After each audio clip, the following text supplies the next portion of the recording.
वास्तुशास्त्र आपण ज्या घरात राहतो त्या घराशीच निगडीत आहे फक्त? नाही, निसर्ग शक्तीच्या माध्यमातून मानवी जीवन समृद्ध करायचं म्हणजे वास्तुशास्त्र. जे काही या ग्रंथांमध्ये नोंद करून ठेवलंय ना, मी असं म्हणेन की आज रिसर्च हा शब्द पाश्चिमात्यांकडून आपल्याला आलाय हो. म्हणजे एक घर माझ्यावरती कसं परिणाम करतं, चांगला किंवा वाईट? पण मी तुम्हाला असं म्हणेन की या 4 फ्लॅटपैकी एक फ्लॅट हा 60% म्हणजे 60% पॉझिटिव्ह असतो. तुम्ही ज्या दिवशी दुसरी फेज लॉन्च कराल तेव्हा इथे जन आंदोलन पहिला मुद्दा. एवढं स्पष्ट. आर्थिक त्या घरात राहणारा माणूस आर्थिक डबघाईला आलाच पाहिजे. म्हणजे बँकिंग आणि फायनान्सच्या भाषेत सांगायचं झालं तर तो NPA मध्ये गेलाच पाहिजे. बँकरप्ट. भारतातल्या वास्तूमध्ये असे काही चेंजेस नाही करू शकत आपण?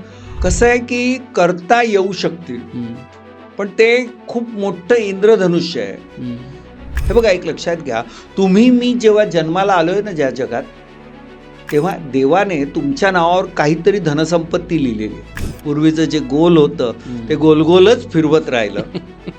पण हे षटकोन नक्कीच पराक्रम करेल, यात लिहून घ्या. तू एक वास्तू माझ्याकडे दिली जी 0 पॉझिटिव्ह आहे आणि मी तिला 95% पॉझिटिव्ह करू शकतो. ते 5% अशा कुठलेच जे करता येत नाही. कसं आहे माहिती का, 5% करता येत नाही असं नाहीये. अबंडन्स ऑफ मनी, आपली लक्ष्मी खेळती राहावी याच्यासाठी वास्तुशास्त्रामध्ये काय उपाय आहेत, सरळ साधे, जे घरातले लोक करू शकतील?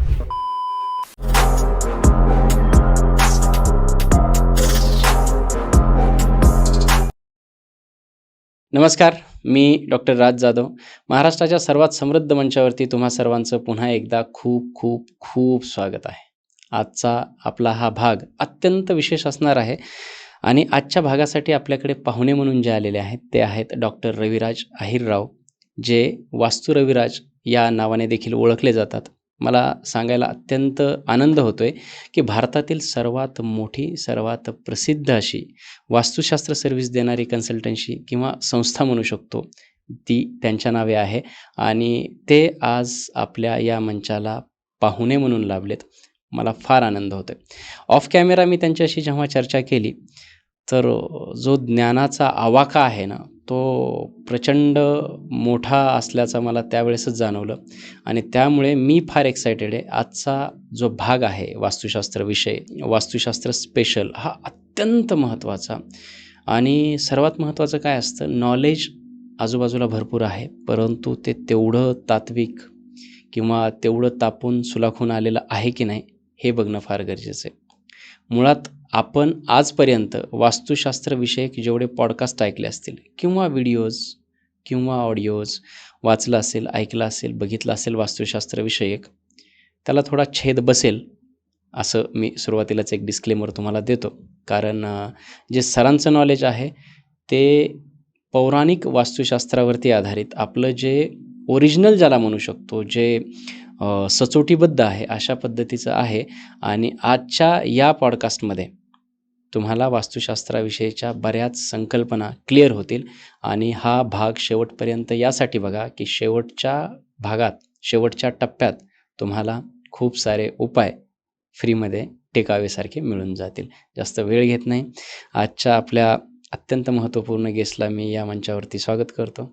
नमस्कार सर. नमस्कार. खूप खूप स्वागत आहे सर. आणि मी फार आनंदी आहे तुम्ही आज माझ्यासमोर आमचे गेस्ट म्हणून बसलेला आहात. कसे आहात सर? मस्त, मजेत, आणि धन्यवाद तुमच्या पॉडकास्टवर मला बोलवल्याबद्दल. ओके सर, मी तुमच्याबद्दल माहिती दिली आणि मला वाटत नाही की तुमची माहिती जाणून घेण्यात वेळ घालवण्याची गरज आहे, कारण 27 वर्षाचा अनुभव तुमच्या गाठीला आहे आणि वास्तुशास्त्र या फील्डमध्ये तुमचं नाव सर्वांनाच माहिती आहे. मी सुरुवातच मला करायला आवडेल की तुम्हाला वास्तुशास्त्र काय कळलं, किंवा अगदी लेम व्यक्तीला, अगदी अज्ञानी व्यक्तीला जरी तुम्हाला वास्तुशास्त्र समजावून सांगायचं असेल सोप्या भाषेत, तर ते काय आहे वास्तुशास्त्र? अगदी सोपी गोष्ट आहे. निसर्ग शक्तीच्या माध्यमातून मानवी जीवन समृद्ध करायचं म्हणजे वास्तुशास्त्र. बरं. म्हणजे आता उदाहरणार्थ एक लक्षात घ्या की जी 5 तत्व आहे. पृथ्वी तत्व काय देतं? गुरुत्वाकर्षण आणि विद्युत चुंबकीय शक्ती. मग ती ह्या शरीराला लागते. मग ते गुरुत्वाकर्षण आणि विद्युत चुंबकीय शक्ती या शरीराला पृथ्वी तत्वातून कशी मिळेल? पृथ्वीवर 71% पाणी आहे, आपल्या शरीरात पण 71% पाणी आहे. मग हे पाण्याचं संतुलन आणि या पाण्यामुळे आपलं शरीर चेतनामय राहतं, ऍक्टिव्ह राहतं. मग ते पाणी कसं महत्वाचं? तिसरा वायुतत्व. तुम्ही श्वास घेता, 1 मिनिट वायूविना कोणी राहू शकेल? बिलकुल नाही. म्हणजे ज्याचा योगिक अभ्यास असेल तो श्वास रोखून ठेवेल, पण सर्वसामान्य माणसाला 1 मिनिट सुद्धा वायूविना राहता येत नाही. मग वायू किती महत्वाचा आहे? मग तो आपल्या शरीरात आहे. चौथी गोष्ट असं आहे की याच पृथ्वी तत्वामध्ये आपले जे शरीराचं मांस आणि हाड आहे ते पृथ्वी तत्वापासून बनले आहेत. या शरीराला अग्नी लागते. अग्नी लागते म्हणजे काय? आपल्याला जी भूक लागते, जठराग्नी किंवा कॅलरीज, ऊर्जा, ते अग्नितत्वातून येते. तिचा संबंध सूर्याशी पण आहे. पाचवी गोष्ट मी तुम्हाला म्हणेल की आपल्या शरीरामध्ये अनेक पोकळ्या आहेत. म्हणजे तोंड केलं, ही पोकळी म्हणजे आकाश तत्व. बरोबर. मग जर शरीर 5 तत्वांनी बनलंय, आपली वास्तू ती सुद्धा 5 तत्वांनी बनलेली आहे आणि हा निसर्ग तर 5 तत्वांनीच बनलाय. पूर्ण ब्रह्मांडच मला वाटतं 5 तत्वांनी बनलेलं. मग या शरीराचं त्या ब्रह्मांडाशी किंवा या पिंडाचं त्या ब्रह्मांडाशी एकरूप कसं व्हायचं? अलाइनमेंट, ज्याला आपण इंग्लिशमध्ये म्हणतो. ही अलाइनमेंट जर झाली तर शरीर प्रसन्न. आणि आपली सगळी प्राचीन शास्त्र आहे ना, ही शरीर, मन आणि आत्मा, बॉडी, माइंड अँड सोल, सगळा खेळ या 3 गोष्टींची. आणि शेवटी एक लक्षात घ्या, या शरीराला सुख हवी असतात. बरोबर. त्यामुळे मन खुश होतं आणि शरीर आणि मन खुश झालं तर आत्मा समाधानी होतो. आणि आत्मा सर्वोत्तम दर्जाला पोचला तर त्याला आपण म्हणतो की तो परमोच्च बिंदू आहे आणि तो प्रत्येक व्यक्तीला गाठायचा असतो. त्यामुळे म्हणून शरीर, मन आणि आत्मा यांना शुद्ध करणारं, यांना संतुलित करणारं, यांना प्रसन्न करणारं, यांना ॲक्टिवेट करणारं आणि यांची प्रॉडक्टिव्हिटी, एफिशियन्सी वाढवणारं शास्त्र म्हणजे वास्तुशास्त्र. ओके. अगदी सिंपल भाषेत सांगायचं झालं तर, किंबहुना आणखीन खूप काही आहे सांगण्यासारखं, पण मला वाटतं सर्वसामान्य माणसाला वास्तू म्हणजे काय तर हे. अर्थात त्याबद्दल काल खूप अवडंबर, खूप माजवलं जात आहे. किंबहुना तुम्हाला मी सांगू का की आज ना जगातला प्रत्येक माणूस मी काहीतरी वेगळा आहे, मी काहीतरी मोठा आहे, मी काहीतरी खूप वेगळा अभ्यास केला आहे, मी काहीतरी वेगळा विचार करतो, हे दाखवण्यासाठी सुद्धा ना काहीतरी असे छोटे छोटे काहीतरी गोष्टी घेऊन येतो आणि मग त्यांचं म्हणजे म्हणतात ना राईचा पर्वत बनवणं, अशा गोष्टी सुद्धा या शास्त्रात होत आहेत. पण अगदी साधे सिंपल, तुमच्या घरातलं वातावरण प्रसन्न तर तुमचं मन प्रसन्न, मन प्रसन्न तर तुमची कार्यक्षमता चांगली आणि कार्यक्षमता चांगली त्यामुळे तुम्ही चांगलं काम करतात, चांगले रिझल्ट मिळतात आणि चांगले रिझल्ट मिळाले तर प्रगती स्वाभाविक आहे. बरोबर. त्यामुळे हे सगळं वास्तुशास्त्र आहे. वास्तुशास्त्र आपण ज्या घरात राहतो त्या घराशीच निगडीत आहे फक्त? नाही.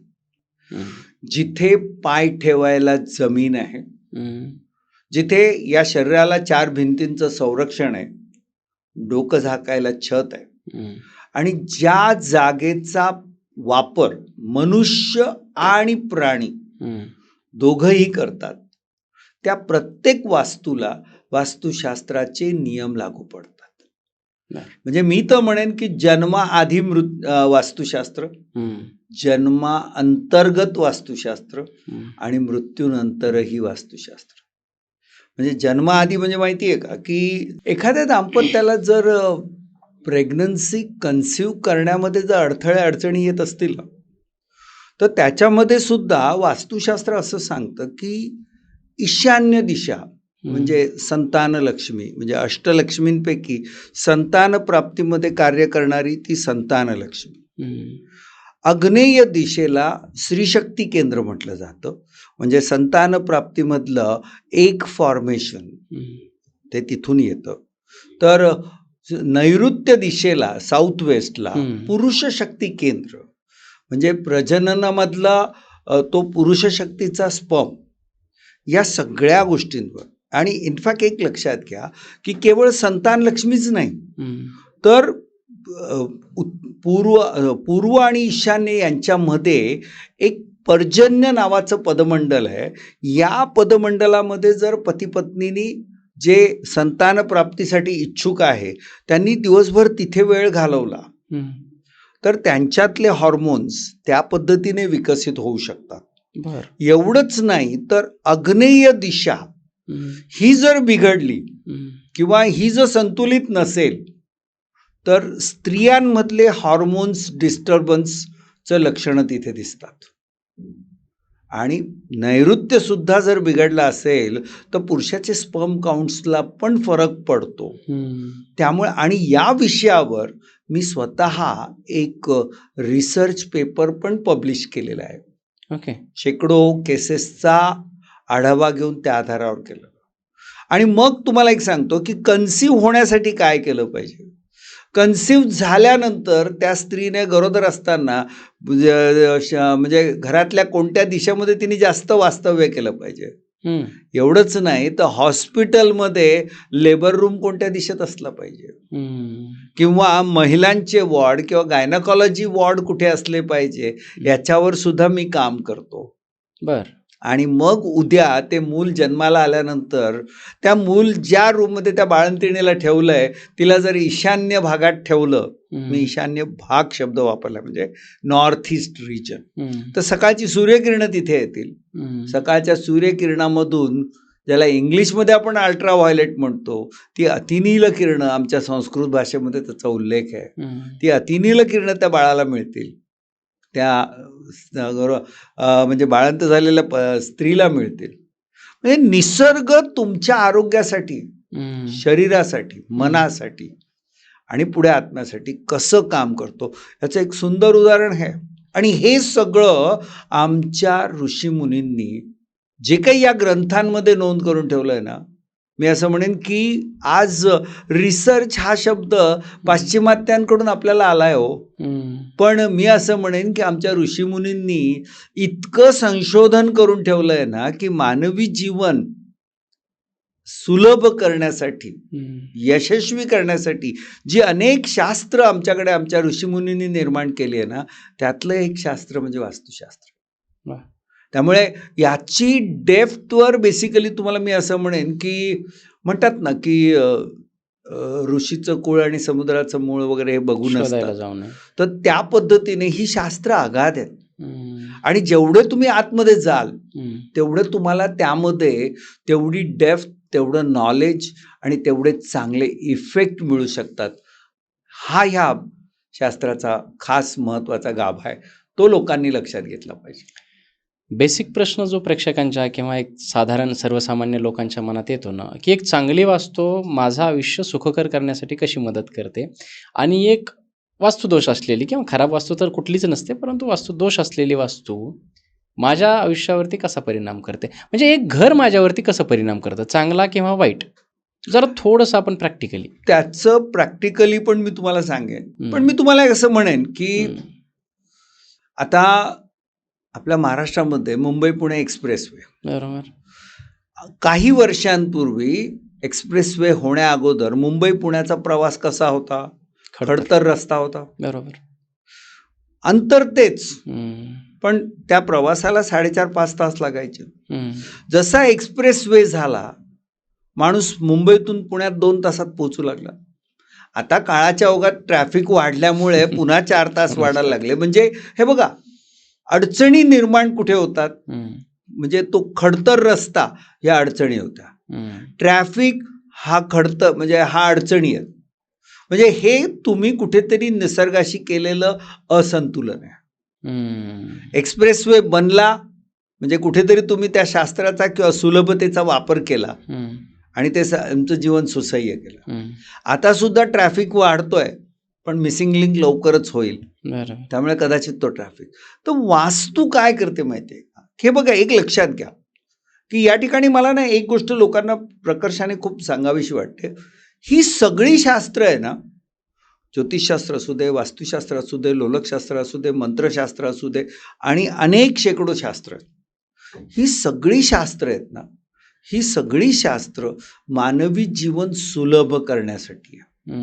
ही सर्व शास्त्र कॉम्प्लिमेंटरी शास्त्र आहे.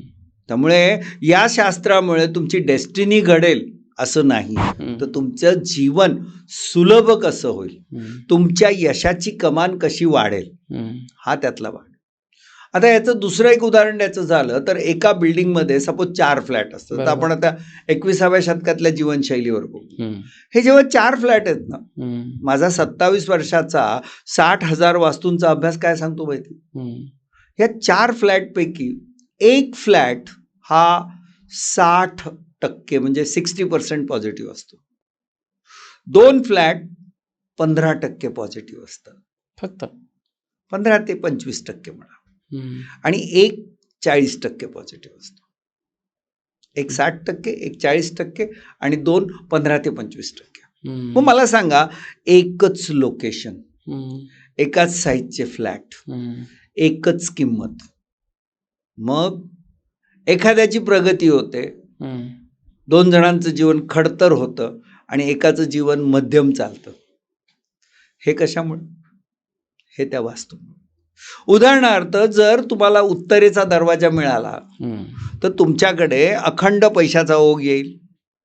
आग्नेय दिशेचा दरवाजा मिळाला तर पैसा खूप येईल, पण कुठे गेला पता लागत नाही. अच्छा. हा, आग्नेयचा दरवाजाने पैसा दिलाय खूप, पण कदाचित दक्षिण आणि नैऋत्यच्या मध्ये कुठेतरी वास्तुदोष निर्माण झालाय, टॉयलेट आलाय, कट आलाय, आणि तुमची सेव्हिंग इन्व्हेस्टमेंटच होणार नाही. किंवा तुमचा नैऋत्य दिशा, म्हणजे माझ्या स्वतःच्या आयुष्यामध्ये आजपासून 15 वर्षापूर्वी मी जेव्हा ठाण्यामध्ये एक चांगलं मोठं घर घेण्याचा विचारत होतो, आणि मुंबईतला नाही तर भारतातला एक नामांकित बिल्डर, त्याची एक मोठी इस्टेट आहे तिथे, म्हणजे वसाहत आहे. मी जेव्हा तिथे फ्लॅट बघायला गेलो तर नैऋत्य दिशेमध्ये, तो नैऋत्य दिशा कट होती. नेमका जो काही नैऋत्य दिशेचा भाग होता, असा डुप्लेक्स सारखं होतं ते घर, वर खाली तिथे टॉयलेट होते, कट होता आणि डक्ट होते. मी जे बघितलं तेव्हा म्हटलं, हे घर मला फुकटात जरी दिलं ना तरी मी घेणार नाही. आणि विचार करा, मी तुम्हाला सांगतो की तो इतका मोठा भारतातला प्रख्यात बिल्डर, ओळखतात मला ते खूप चांगलं, त्यांनी मला फोन केला, मला सांगितलं, रविराज तेरे को क्या मांगता है, सब फॅसिलिटी देता हूं, तू ले ले. अर्थात याच्यामध्ये त्यांचं घेणं वेगळं असतं, कारण जर त्या बिल्डिंगमध्ये एका वास्तुतज्ञाने फ्लॅट घेतला तर बाकीचे फ्लॅट लवकर विकले जातात. बिल्डिंगच वास्तू ऑस्पिशियस आहे असं थोडक्यात समज मार्केटमध्ये पसरवला जातो, आणि मग त्यातून ते त्यांचे फ्लॅट विकले जातात. हे सुद्धा एक गणित असतं. बरोबर. मी म्हटलं, मी आधीच सांगितलं की फुकट दिला तरी घेणार नाही, कारण ती नैऋत्य दिशा जर तिथे 3 ते 4 वास्तुदोष आहे ना, तर पहिली गोष्ट, आर्थिक, त्या घरात राहणारा माणूस आर्थिक डबघाईला आलाच पाहिजे. म्हणजे बँकिंग आणि फायनान्सच्या भाषेत सांगायचं झालं तर तो NPA मध्ये गेलाच पाहिजे, बँकरप्ट. आणि शिवाय त्या घरामधले बेसिकली हे 4 प्रकारचे वास्तुदोष त्या पती पत्नी मध्ये तणाव इतका निर्माण करू शकतात की कदाचित अनेक वेळा विवाह विच्छेद म्हणजे घटस्फोट सुद्धा त्यामुळे होऊ शकतात. मग मला एक सांगा, दरवाजा उत्तरेचा एक चांगला म्हणजे तुमच्या घरात लक्ष्मी येते, पण ती आली आणि गेली, चंचल लक्ष्मी. एक लक्ष्मी आहे जी सातत्याने येते, चिरकाल टिकते आणि वृद्धिंगत होते. ही लक्ष्मी कोणालाही आवडेल.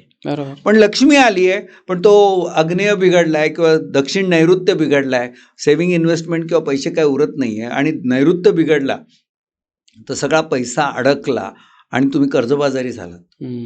तेच घर, तोच माणूस, पण वास्तूचा परिणाम. सो ह्या सगळ्या गोष्टी, किंवा मी तुम्हाला एक सांगतो की एक 7-8-10 वर्षापूर्वीची गोष्ट आहे. एका मोठ्या नामांकित कंपनीसाठी त्यांच्या फॅक्टरीसाठी आम्ही प्लॉट शोधत होतो, पण तो थोडासा उंच डोंगर माथ्यावर होता, आणि खाली एक असं मला दिसत होतं, खोपोली जवळची गोष्ट आहे. आणि मी बघितलं की ती स्टील कंपनी आहे. आता ती भारतातल्या एका मोठ्या उद्योग समूहाने ती टेक ओव्हर केली, झाले त्याला 4-5 वर्ष. पण ते जेव्हा मी वरती बघितलं तर त्याच्या दुसऱ्या दिवशी मी माझ्या एका लेखामध्ये लिहिलं होतं की जर ही कंपनी वरून जस्ट बघितलं फक्त, आणि मी तिच्यावर लिहिलं होतं की ही कंपनी उद्या जर NPA मध्ये गेली किंवा बँकरप्ट झाली तर मला आश्चर्य वाटणार नाही, कारण ते तसं सगळं चित्र मला दिसतंय. कारण त्या कंपनीचा दक्षिण, नैऋत्य, पश्चिम पूर्ण बिघडलेला होता. जे वरून मला दिसलं होतं तेवढ्या आधारावर मला माझ्या काही मित्रांनी टीका केली माझ्यावर, तू पब्लिकला आकर्षित करण्यासाठी काहीही स्टेटमेंट करतोस. मी शांत बसलो. पण पुढच्या 4 ते 5 वर्षातच ती कंपनी NPA मध्ये गेली आणि भारतातल्या एका मोठ्या उद्योग समूहाने ती स्टील कंपनी टेक ओव्हर केली, खोपोली जवळची. तर प्रश्न हा आहे की बेसिकली हे बघितल्यानंतर, आता मी ज्योतिषी नाहीये, इनफॅक्ट लव्हासा सारख्या मोठ्या प्रोजेक्ट तो माझ्या ईमेलवर, म्हणजे माझ्या वेबसाईटवर त्याचा पुरावा आहे. 2008 साली मी त्याचं परीक्षण केलं आणि त्यांना रिपोर्ट दिला होता. आणि माझ्या रिपोर्टमध्ये मी एक वाक्य मला स्पष्ट लिहायचं होतं, 4थं वाक्य, म्हणजे तो त्याच्या अगोदरचे 3 मुद्दे मी लिहिले होते. मी त्यांची फर्स्ट फेज झाली होती, सेकंड फेज चालू करायची होती, तिथे अडचणी येत होत्या, म्हणून त्यांनी मला परीक्षणासाठी बोलवलं. अच्छा. हां, 2008ची गोष्ट. मी त्यांना सांगितलं होतं की माझे 4 मुद्दे मी लिहिले होते, ज्याला आपण एक्झिक्युटिव्ह समरी म्हणतो ना, मोठ्या कॉर्पोरेटमध्ये जेव्हा रिपोर्ट देतात त्या एक्झिक्युटिव्ह समरीमध्ये मी लिहिलं होतं की तुम्ही ज्या दिवशी दुसरी फेज लॉन्च कराल तेव्हा इथे जन आंदोलन होईल, पहिला मुद्दा. एवढं स्पष्ट? हो. आणि तो मेल माझा आजही माझ्या वेबसाईटवर आहे बरं का. 2010 सालचा आणि 2011 साली मी त्यांना रिमाइंडर पाठवलेला मेल तो आजही माझ्या वेबसाईटवर आहे, म्हणजे मी पुरावा देतोय. दुसरा मुद्दा मी त्यांना सांगितला होता की तुम्हाला सरकारकडून प्रचंड मोठ्या प्रमाणावर त्रास दिला जाईल. तुम्ही जर इतिहास शोधून काढला तर लव्हासावरून 2010-11 साली काय झालंय हे भारतीय वृत्तपत्रांमध्ये तुम्हाला मिळेल. तिसरी गोष्ट मी तिथे लिहिली होती की तुमच्यावर अनेक कोर्ट केसेस होतील, जे खरं ठरलं. आणि 4था मुद्दा मला लिहायचं होतं की हा प्रोजेक्ट बंद पडेल. पण जे दिग्गज त्या प्रोजेक्टच्या मागे होते, असं बघितल्यानंतर माझ्यातला माणूस थोडासा हल्ला आणि म्हणाला की अरे ह्यांना काय अशक्य आहे, सत्सविवेक बुद्धी. पण कसं आहे माहिती का, मी माझ्यातला माणूस हा शब्द का वापरला, कारण हे शास्त्र आहे ना, हा निसर्गाचा भाग आहे. शास्त्र आणि निसर्ग हे सर्वशक्तिमान आहे. मला लिहायचं होतं की हा प्रोजेक्ट बंद पडेल, पण फक्त मी लिहिलं कदाचित हा प्रोजेक्ट बंद पडू शकतो. कदाचित शब्द वापरावा लागला मला, पण ते पण खूप मोठं स्टेटमेंट आहे ना. हो, पण शेवटी असं आहे ना की कधी कधी आपल्याला थोडासा, म्हणजे जरी अर्थात या क्षेत्राच्यामध्ये काम करताना माझा हेतू एक आहे, मला लोकांना घाबरवायचं नसतं. जे आमच्या क्षेत्रामध्ये, ह्याच क्षेत्रामध्ये नाही, अन्य अनेक क्षेत्रांमध्ये सुद्धा लोक समोरच्याला म्हणजे आधी घाबरवतात आणि मग घाबरवून त्याच्या असहाय्यतेचा फायदा घेतात. मला ते मुळीच पटत नाही. इनफॅक्ट मी तुम्हाला सांगतो की आम्ही वास्तू रविराजमध्ये ना आजपर्यंत 14,000 विद्यार्थ्यांना वास्तुशास्त्र शिकवून वास्तुतज्ञ केलंय. आजही गेल्या 23 वर्षातले माझे किमान 5,000 विद्यार्थी जगाच्या कानाकोपऱ्यात प्रॅक्टिस करत आहेत. किमान 1,000 विद्यार्थ्यांनी स्वतःची कार घेण्या इतपत प्रगती केलेली आहे. पण मी या सगळ्या विद्यार्थ्यांना एक गोष्ट शिकवतो, समोरच्याला कधी घाबरवायचं नाही. आणि याचं माझी आयडिओलॉजी पण खूप क्लिअर आहे. हे बघा, एक लक्षात घ्या, मी जेव्हा जन्माला आलोय ना ज्या जगात, तेव्हा देवाने तुमच्या नावावर काहीतरी धनसंपत्ती लिहिलेली आहे. उदाहरणार्थ जर माझ्या नावावर 100 कोटी लिहिले असतील देवाने, तर त्यातला 1 पैसा कमी मिळणार नाही, 1 पैसा जास्त मिळणार नाही, तेवढे मिळतीलच. मग मला एक सांगा, जर ते निश्चित आहे तर मी लोकांना कशाला घाबरवू? पण मी जर माझं काम चांगल्या पद्धतीने केलं, मग कर्माचा सिद्धांत सांगतो की जर मी कर्म चांगलं केलं तर माझी पुढची तजवीज चांगली होते ना. Investment for future. शेवटी माणसाला काय ना, 3 गोष्टींवर विचार करायला लागतो: कर्म, प्रारब्ध आणि वास्तू. ह्या 3 गोष्टी माणसाच्या जीवनात खऱ्या अर्थाने त्याच्यावर प्रभाव गाजवताय. तुम्ही चांगलं पेरा, चांगलं उगवेल. तुम्ही हे झालं कर्म. आणि तुम्ही प्रारब्ध काय घेऊन आलात? जे काही तुमचं पूर्वजन्मीचं संचित होतं, थोडक्यात तुमच्याकडे बँक बॅलन्स असेल तर तुम्ही एन्जॉय कराल वेगळ्या स्वरूपातलं. आणि वास्तू अर्थात वास्तू सुद्धा तुमच्या प्रारब्धाने मिळते. पण सुदैवाने आमच्या ऋषीमुनींनी हे शास्त्र असं घडवलंय की तुमच्याकडे म्हणजे आज मी माझ्या 27 वर्षाच्या अनुभवात एवढं माझ्याकडे 0% वास्तुशास्त्र असलेली वास्तू जरी दिलीत तरी मी तिला 95% पॉझिटिव्ह करून देईन विदाऊट एनी तोडफोड न करता उपाययोजनांच्या माध्यमातून. आणि इथेच लोकांना घाबरवलं जातं.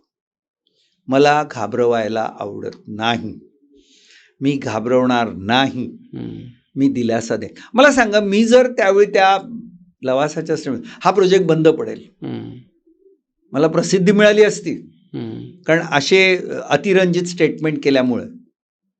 काय गरज आहे? सत्सद विवेक बुद्धी वापरली, तुम्ही म्हणालात तसं. 95 आणि 5% तर मी नंतर येतो. वास्तुशास्त्र म्हटलं की माझ्यासहित सामान्य लोकांच्या मनात येतं माझं घर. ओके, आता तुम्ही पहिलं जे उदाहरण दिलं ते का त्या कंपनीचं दिलं, स्टील कंपनी खोपोलीच्या जवळची. दुसरं जे उदाहरण दिलं ते लवासाचं दिलं. लवासा आहे काय, फ्लॅट नाही आहे किंवा एक घर नाही आहे, बंगलो नाही, विला नाही, तर तो एक सिटी आहे प्रॉपर. त्याच्याशी संबंधित मला हा प्रश्न विचारायचा आहे, वास्तू फक्त घराची असते? बिल्डिंगची देखील वास्तू असते? देशाची सुद्धा वास्तू असते? हो, कारण सिटीची वास्तू आहे तर देशाची, राज्याची आणि अर्थातच आपल्या सोसायटीची सुद्धा वास्तू असते. इनफॅक्ट वास्तुशास्त्र भारत देशाचं असं जर तुम्ही यूट्यूबला टाकलं तर तुम्हाला माझी 22 मिनिटाची व्हिडिओ मिळेल. आणि भारताचं वास्तुशास्त्र या नावाची ती आहे. इनफॅक्ट मला सांगायला आवडेल, खूप चांगला प्रश्न विचारला. साधारणपणे ती व्हिडिओ मी कदाचित 2006 साली वगैरे केली असेल. आणि 2007 साली मला राष्ट्रपती भवनमधून आमंत्रण आलं, तुम्हाला भेटायला बोलवण्यात आलंय म्हणून. प्रतिभाताई पाटील त्यावेळी राष्ट्रपती होत्या आणि सांगितलं, अरे तुझी ती भारताचं वास्तुशास्त्र ही व्हिडिओ बघितली मी आणि म्हणून तुला भेटायला बोलवलं. त्यामुळे भारताचं वास्तुशास्त्र असतं हे एक. आणि तुम्हाला एक सांगू का की म्हणजे खूप गमतीदार केसेस आहे बघा. एकदा नाशिकमध्ये मी वसंत व्याख्यानमालेला वक्ता म्हणून गेलो होतो. गोदावरी ना नाशिक शहराच्या मधोमध वाहते. जसं पुण्यात पण मुळा मुठा यांचं पण वास्तुशास्त्राचा परिणाम आहे बरं का, कारण नदीच्या दोन्ही बाजूला वसलेलं शहर. पण ही गोदावरी जेव्हा नाशिकच्या मधोमध वाहते ना, तर नाशिकचा जो खालचा भाग आहे ना नकाशातला, ज्याच्या उत्तरेला गोदावरी आहे, तो जो भाग आहे ना त्याची प्रगती जबरदस्त झालेली आहे बघा तुम्ही. आणि ज्या वरचा भाग जो आहे नाशिक शहराचा, ज्याच्या दक्षिणेला गोदावरी आहे, त्याची प्रगती नाही झाली. तो अजूनही जुनाच आहे आणि तिथे प्रगती व्हायला सुद्धा त्रास होतो. काय कारण? कारण दक्षिणेला नदी आली, उत्तरेला जर पाणी आलं ना, उत्तर ईशान्य या भागात जर पाणी आलं तर तुमची प्रचंड प्रगती होते. अच्छा. आणि जर दक्षिणेला पाणी आलं तर तुम्ही कर्जबाजारी होणार, प्रगती होणार. पुण्याच्या केसमध्ये काय होतं? पुण्याच्या केसेसमध्ये सुद्धा मी तुम्हाला सांगतो की जिथे मुळामुठा जी जाते ना, त्याच्यामध्ये एवढंच बघा की ज्या भागाच्या उत्तर पूर्व भागामध्ये ती नदी आहे, ज्या भागाच्या पुणे शहराच्या ज्या भागाच्या उत्तर पूर्व मध्ये ती नदी येते त्या भागाचा विकास. प्रेक्षकांसाठी नाव सांगूयात आपण त्या भागाचं.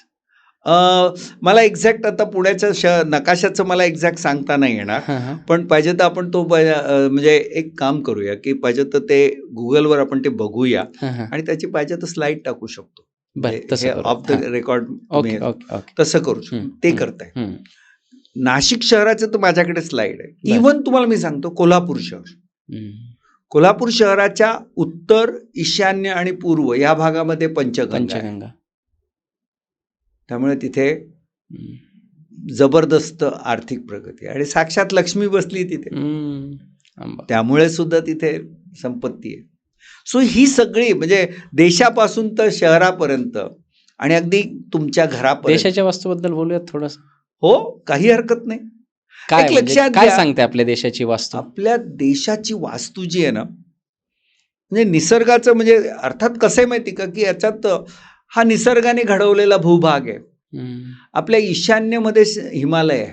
हम्म, तसं बघायला गेलं ना तर वास्तुशास्त्राचा नियम काय सांगतो माहिती? हम्म, ईशान्य पूर्णपणे हलकी असली पाहिजे, उतार असला पाहिजे हम्म. आणि पाणी असलं पाहिजे. आपल्याकडे पर्वत आहे अख्खा एवढा मोठा. अख्खा पर्वत आहे. आणि तुम्हाला एक सांगतो की जर ईशान्य वाजवीपेक्षा जास्त जड झाली हम्म, तर मात्र प्रगती कुंठित होते. आज बघा ना, भारत इतके वर्ष विकसनशीलच आहे. विकसनशीलच आहे. आता सुदैव चांगलं आहे की गेल्या काही वर्षापासून आपला प्रगतीचा वेग वाढतोय. दुसरी गोष्ट मी तुम्हाला सांगतो, पण याच्यामध्ये सुद्धा मी तुम्हाला एक सांगतो की तरी सुद्धा मी अभ्यासातून एक गोष्ट मुद्दा असा काढलाय की हिमालय जरी बेसिकली एक लक्षात घ्या बर्फ आहे. हम्म, थोडक्यात मी असं म्हणेन की पाणी असावं, पण तो जलतत्व जे आहे ना हम्म, ते पृथ्वी तत्वाच्या स्वरूपात म्हणजे दगड स्वरूपात, बर्फ रूपात आहे.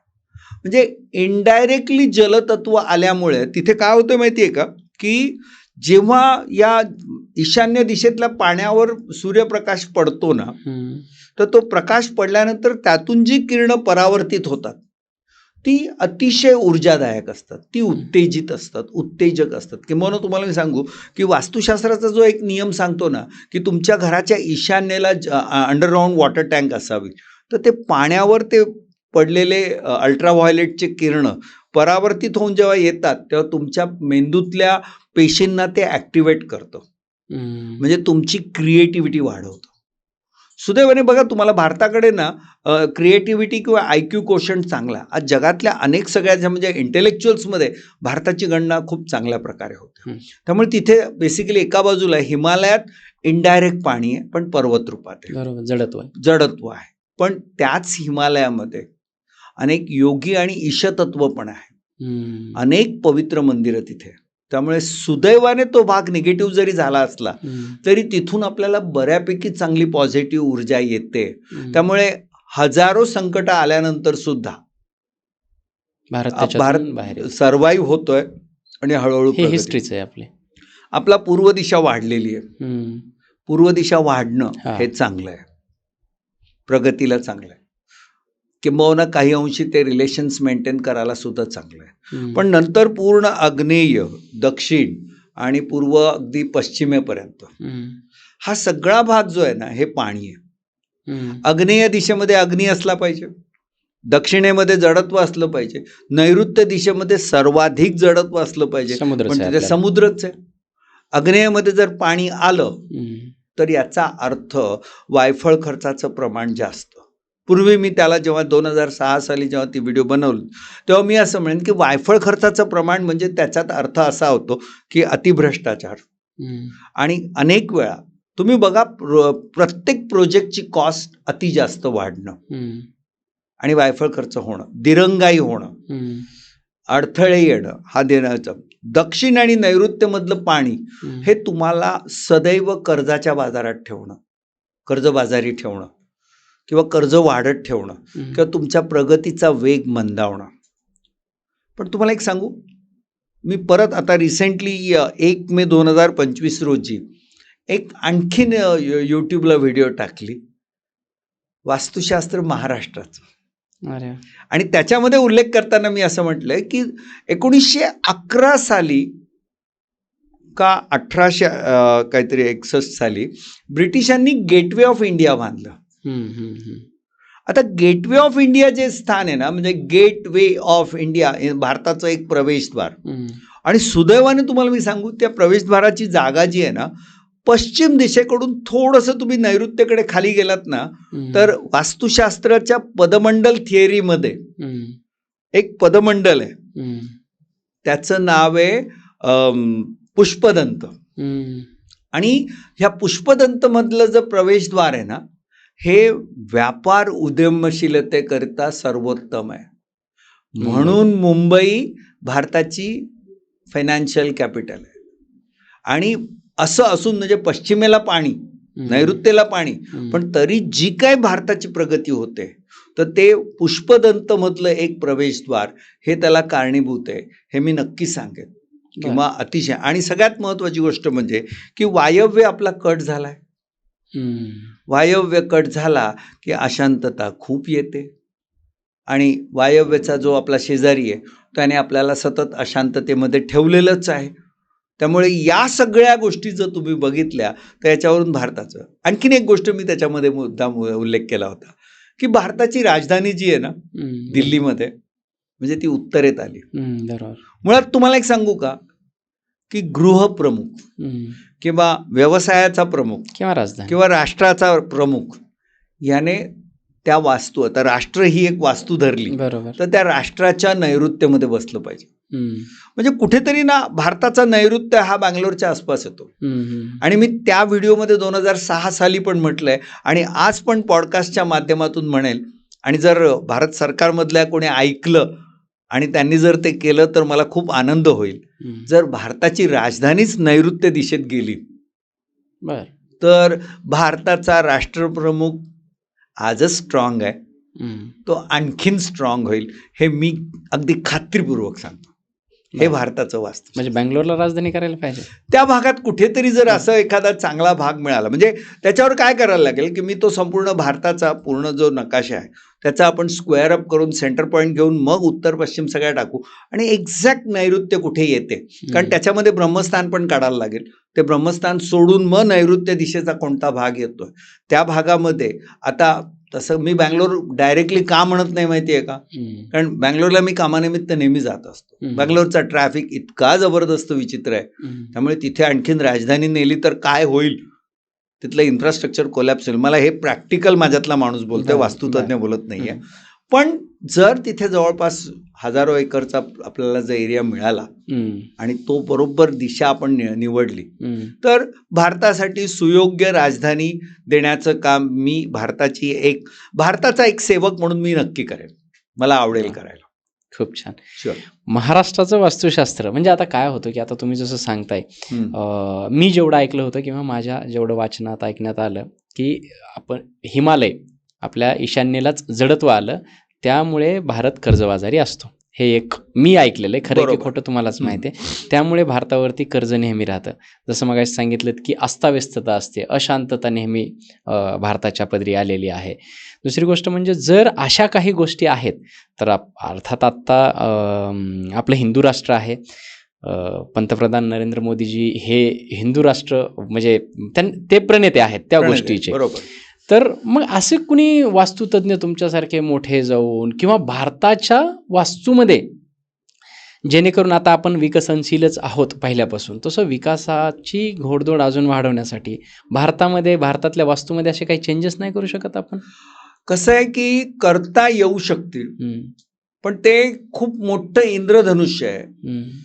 तुम्हाला एक सांग, म्हणजे इथे आता कसं माहिती का की लव्हासासारखा 25,000 एकरवर येऊ घातलेला प्रोजेक्ट, बरं त्याचे जे प्रमुख उद्योगपती जे होते त्या प्रोजेक्टमध्ये, त्यांची आणि माझी दुबईमध्ये एका कार्यक्रमात भेट झाली पण होती.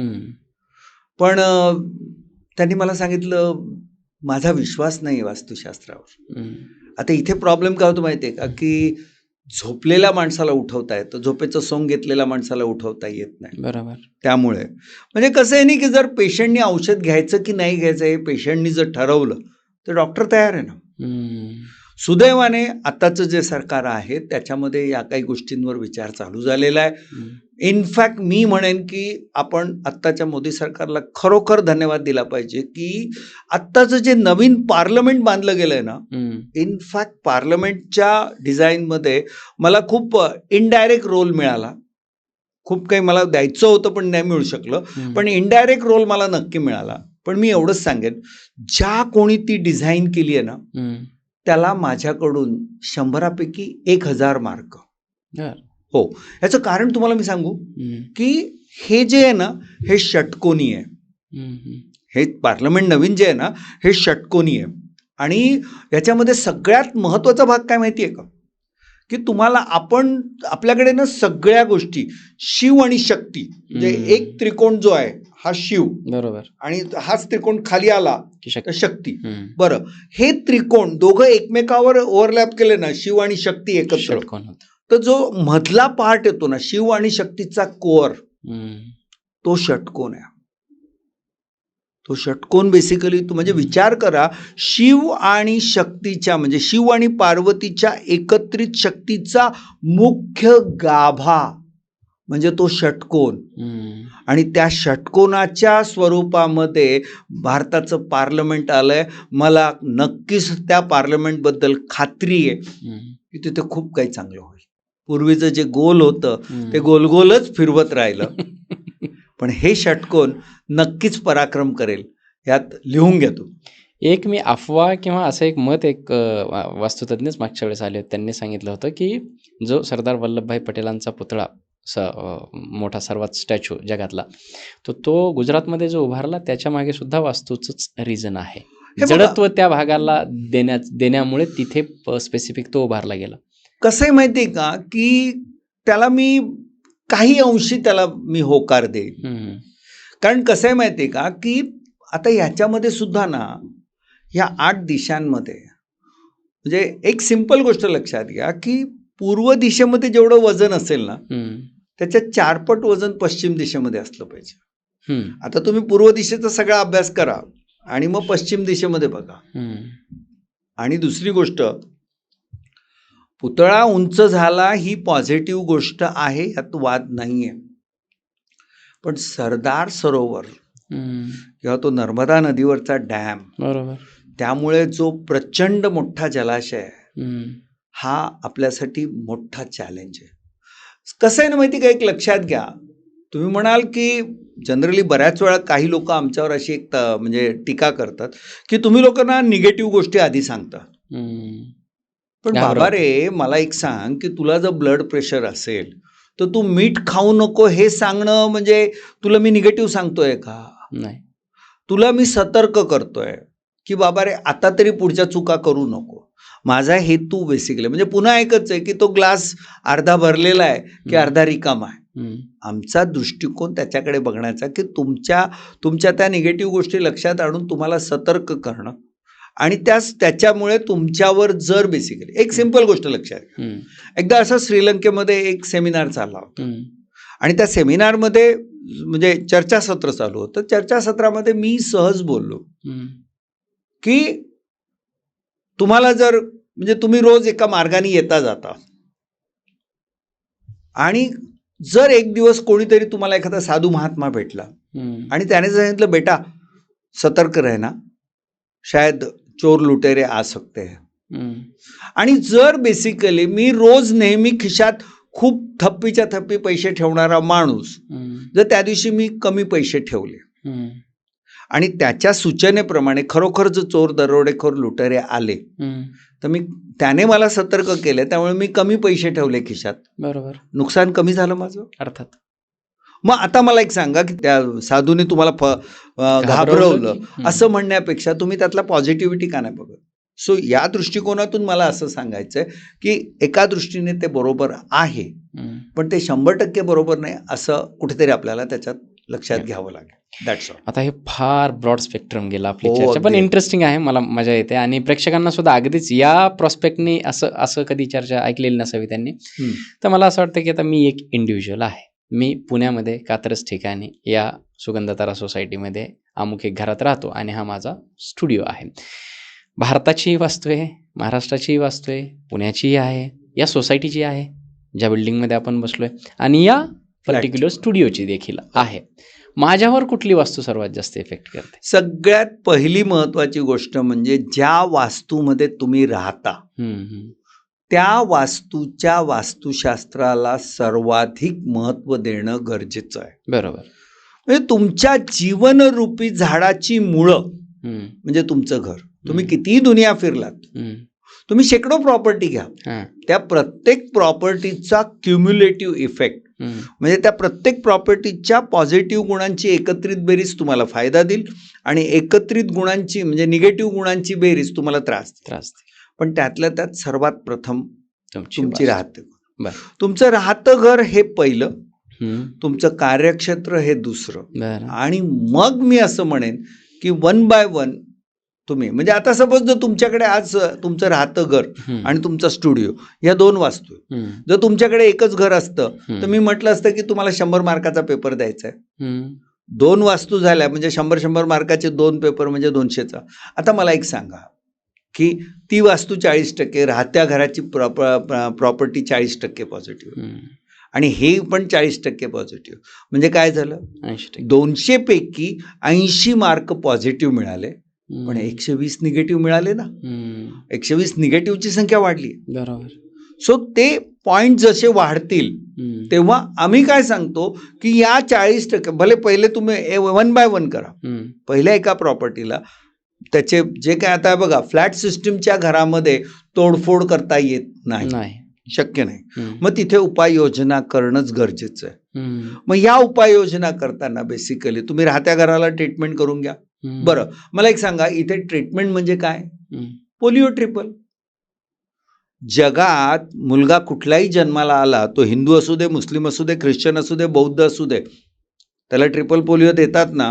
म्हणजे काय तर त्या रोगांपासून त्याचं संरक्षण.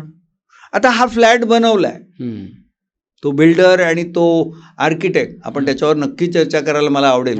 तिथे पण खूप गोंधळ चाललाय, लोकांना घाबरवायचा प्रयत्न चाललाय किंवा मिसगाईड करायचा प्रयत्न चाललाय. पण ते जे आता बनलंय ते टॉयलेट तुमच्या घरात राहणार आहे, चुकीच्या दिशेत राहणार आहे. मग त्याची निगेटिव्हिटी तुमच्याकडे येणार. आता इथे सुद्धा एक लक्षात घ्या, जर सपोज ईशान्य दिशेत ते टॉयलेट आलं असेल, आता ह्या ईशान्य दिशेच्या टॉयलेटवरून गेल्या 2 वर्षामध्ये सोशल मीडियावर हाहाकार माजवून ठेवलाय काही मोजक्या लोकांनी. मी त्या विषयावर पण आपल्या मूळ प्रश्नावर म्हणतो. तर आता प्रश्न असा आहे की त्या सगळ्या गोष्टी तोडता येणार नाही, पण त्याला पॉझिटिव्ह केलं पाहिजे. मग त्या पोलिओ ट्रिपलचं आपण त्याला दिलं.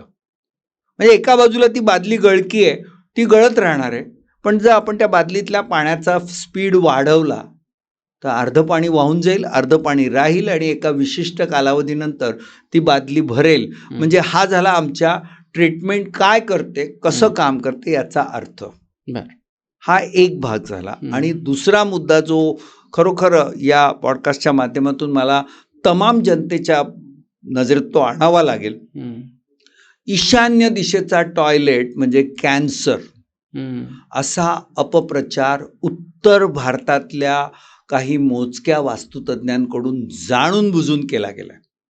आणि यांचं ना एक असं सिंडिकेट आहे, यांचे 1 किंवा 2 मोरके ती व्हिडिओ टाकतात, रील टाकतात आणि मग यांचे सगळे शिष्य जे आहेत 40-50 हे सुद्धा तीच रील तशीच्या तशी उचलतात आणि टाकतात. आणि मग काय झालं माहितीये का की भारतातल्या मार्केटमध्ये ना त्याचा हाहाकार झालाय. ईशान्य दिशेचं टॉयलेट म्हणजे कॅन्सर, घर सोडा. हा. आणि दुसरी गोष्ट ते घाबरवण्याचा प्रकार कसा की ईशान्य दिशेला कुठलीच ट्रीटमेंट काम करत नाही. मी या व्हिडिओला उत्तर देण्यासाठी मी जी व्हिडिओ दिली होती सांगितलं ईशान्य दिशेतल्या टॉयलेटने कॅन्सर होतं असं काही सांगतात, बकवास आहे. मी बकवास हा शब्द वापरून तो पुढे नेलाय. इनफॅक्ट मी तुम्हाला एक सांगू, माझी स्वतःची एक प्रॉपर्टी, एक नाही 2 प्रॉपर्टीज, त्याच्या ईशान्यमध्येच टॉयलेट आहे. त्या प्रॉपर्टीमध्ये जिला घेऊन मला आता 22 वर्ष झाले, आज 10 वर्ष मी त्या प्रॉपर्टीमध्ये राहिलो आहे आणि आजही ती माझ्या ताब्यात आहे. माझे भाडेकरू तिथे राहतात. आजपर्यंत कोणालाही कॅन्सर झाला नाही. नंबर 1. नंबर 2, जिथे माझं ऑफिस आहे तिथे माझ्याकडे आज मी भारतातला एकमेव वास्तुतज्ञ आहे की ज्याच्याकडे 70 एम्प्लॉई काम करतात. दुर्दैवाने तिथे सुद्धा ईशान्येमध्ये टॉयलेट. आता मी वास्तू बघताना मी बघणार नाही का, पण ते दुर्दैव तेवढा एकमेव वास्तुदोष होता. आणि मला माहिती आहे मी आज 60,000 पेक्षा जास्त वास्तू मी आणि माझ्या स्टुडंट्सनी 2.5-3 लाखापेक्षा जास्त वास्तू ट्रीटमेंट देऊन पॉझिटिव्ह केलेल्या आहेत. त्यामुळे आमच्याकडे आत्ता सुद्धा ट्रीटमेंट, इनफॅक्ट काही लोक इथे सुद्धा गैरसमज पसरवत आहेत. तर माझ्याकडे मी असं म्हणेन की आत्ताच्या घडीला मी 3 ते 5 लाख वास्तूंचा डेटा आरामशीर देऊ शकतो की जिथे ट्रीटमेंट करून पॉझिटिव्हिटी आणली आहे. आणि केवळ भारतात नाही, मी स्वतः भारतासह 37 देशांमध्ये काम केलेलं आहे. सो त्यामुळे तिथे सगळीकडे सर्वत्र जगात ते काम करतं हे पण मला याच्यातून सिद्ध, म्हणजे अतिशय कॉन्फिडेंटली लोकांना सांगायचं आहे आणि त्यांची भीती दूर करायची आहे. हा सगळ्यात महत्त्वाचा भाग आहे. तर ईशान्य दिशेच्या टॉयलेटमुळे कॅन्सर होत नाही, ईशान्य दिशेच्या टॉयलेटला ट्रीटमेंट नाही, हा सगळा टोटल सगळं फसवणुकीचा प्रकार आहे. इथे सगळ्या ट्रीटमेंट आहेत आणि ट्रीटमेंटच्या माध्यमातून ते 100% नाही 101% पॉझिटिव्ह करता येतं, ही खात्री मी देऊ इच्छितो. निश्चित. बरं. मग अशी तुम्ही सांगितलं होतं की एक वास्तू माझ्याकडे दिली जी 0 पॉझिटिव्ह आहे आणि मी तिला 95% पॉझिटिव्ह करू शकतो. म्हणूनच मी मुद्दामून हा प्रश्न इथं विचारला आहे. पण ते 5% अशा कुठलेच जे करता येत नाही. कसं आहे माहिती का, 5% करता येत नाही असं नाहीये. हां. इथे माझा बोलण्यातला लॉजिक किंवा तर्क हा आहे की निसर्ग शक्ती आणि निसर्ग शक्तीला आपण आणणं, ह्याच्यामध्ये कुठेतरी त्या निसर्गाच्या निर्मात्याने जे काही निर्माण केलंय ते 100% आपल्याला निर्माण नाही करता येणार. मगाशी मी जेव्हा ट्रीटमेंटबद्दल सांगितलं, तर ट्रीटमेंटबद्दल मी एक उदाहरण नेहमी देत असतो, ते इथे पण देईन, की एक बादली आहे, तिला भोग पडलाय, बरोबर, आणि त्यातून मिनिटाला 2 लिटर पाणी वाहून जात आहे आणि त्या बादलीमध्ये आपण नळ चालू केलाय आणि त्या नळातून सुद्धा मिनिटाला 2 लिटर पाणी पडत आहे. त्यामुळे 2 लिटर पाणी पडतंय, 2 लिटर पाणी वाहून जाते, बादली कधीच भरणार नाही. बरोबर. आता ट्रीटमेंट करतो म्हणजे काय, तर मी त्या पाण्याचा स्पीड 4 लिटर केला, नळाला मी फोर्स वाढवला आणि मिनिटाला 4 लिटर पाणी आलं, 2 लिटर वाहून गेलं, 2 लिटर राहिलं. तर प्रश्न असा आहे की 10 मिनिटांनी ती बादली भरेल, बरोबर आहे. आता प्रश्न काय माहितीये का, की ते भोग मी बुजवू शकत नाहीये. अच्छा. ईशान्य मधला टॉयलेट मी काढू शकत नाहीये, बदलवू शकत नाहीये. इनफॅक्ट त्याही पलीकडे जाऊन मी तुम्हाला एक सांगू, आज तुम्हाला सांगू ना, लोक 100% वास्तुशास्त्रानुसार असं जेव्हा सांगतात ना, तेव्हा खरोखर सांगतो की हा माणूस लोकांना फसवतो. इनफॅक्ट वास्तुशास्त्राला घरामध्ये टॉयलेटच मंजूर नाहीये. मग तुम्ही घराच्या बाहेर टॉयलेट, आज 21व्या शतकामध्ये घराच्या बाहेर टॉयलेट पॉसिबल आहे का?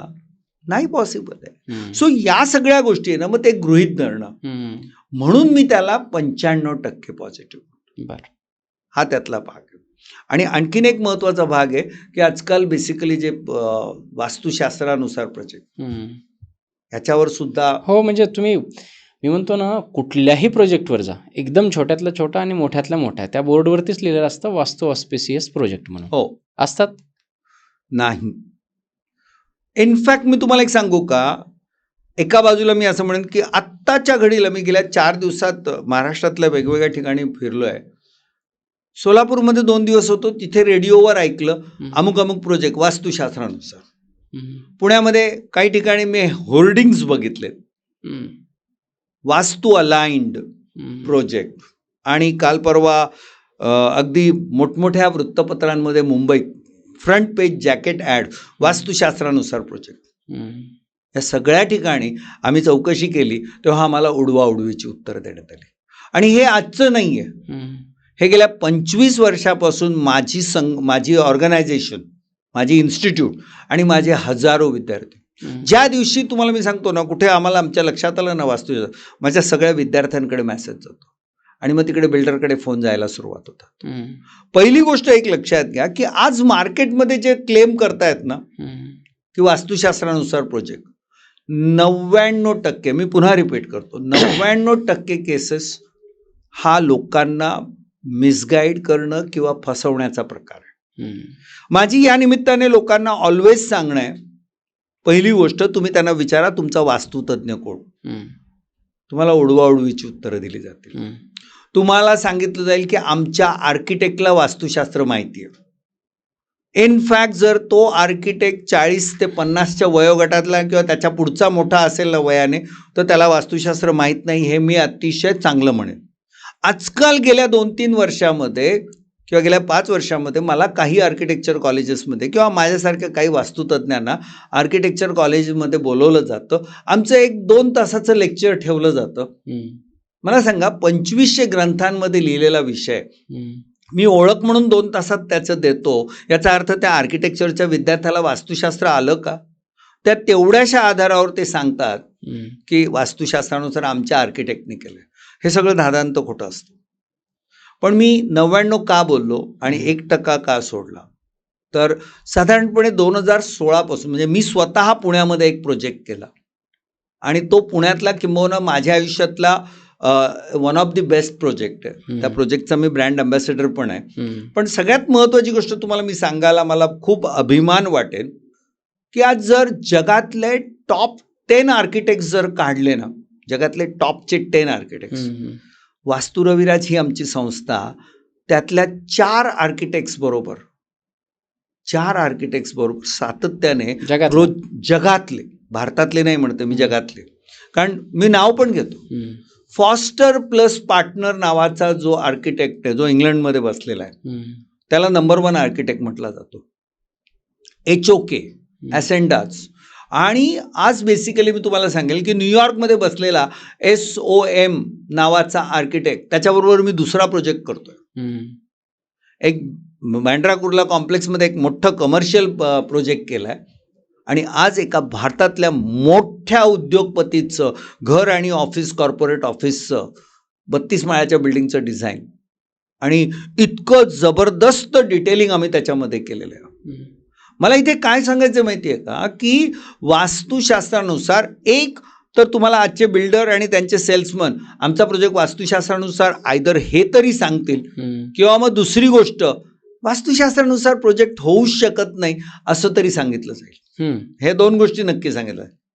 पण तुम्हाला मला जे सांगायचं आहे की आज इतक्या लेवलच्या, मोठ्या लेवलच्या आर्किटेक्ट्स बरोबर जेव्हा काम करतोय तेव्हा त्या प्रोजेक्टमध्ये तुम्हाला मी सांगतो, ठीक आहे 100% त्यांनी आम्हाला फॉलो नाही केलं, पण कालपर्यंत मगाशी मी जसं सांगितलं की जे 15%, 35% हे जे प्रमाण मी सांगत होतो मगाशी 4 फ्लॅटमधलं, आज बेसिकली एक लक्षात घ्या की बिना वास्तुतज्ञाचा विचार करता जे डिझाईन तयार होतं ते कदाचित 35-40% पॉझिटिव्ह मिळतं. पण जेव्हा वास्तुतज्ञ आणि आर्किटेक्ट दोघं एकत्र येऊन बसतात आणि डिझाईन करतात तेव्हा ते घर किमान 75% नॅचरल पॉझिटिव्ह होतं.